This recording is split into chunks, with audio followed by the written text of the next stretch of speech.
good evening. Hapit na siya magabi guys no. Yung kanamblo nga balay guys, mua ng balay guys.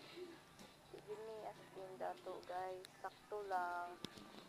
Ayan, kana puti nga balay guys. Amo na tulingan guys. Kurog ang kayong kamera guys no, kay ruyan man sa din. Antod sa akong pagka video guys. Kaya naman yung sayaw guys no, kung i-videohan, pinatago pa. Yung bang sakpan ta.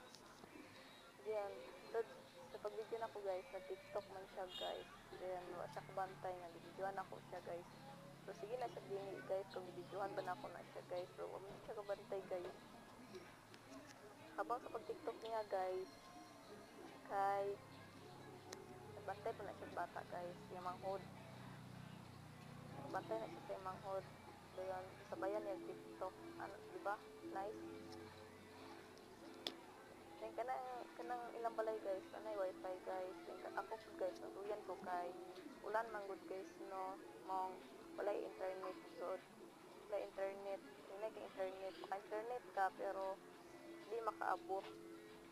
Mong iduol na lang nako guys kay para kusugod. Then kana guys, gabi na siya guys no, lamig kayo siya magbuko guys sa tingtugnaw. Then kanang balay ko guys, lihat na muna guys. Then kanang kong gigong guys, kuya na ko na sa akong ate. Ayan ang iya tong asawa guys. Diyon. Asawa to sa akong ate guys. Then kanang guys akong gigong guys kay lamig din siya manguhag lubi kaso di lang to diyon. Di na po guys, namin ni silip guys, kabantay ko guys. Pero man di ay apin ko kinsa. Pero raman di ay no. Then kana guys, kami man namang kuan guys no, mong bitaan na kanto. Kuan guys. Di yun siya asin dato yun guys, sakto lang. Tawag ko niya guys. Ako yung doon guys, punas ng bamunan sa skit diya. Kay punalan guys, no skit magani ng binuangan ta. Samot pa ba ng bunalan ta? Shoutout.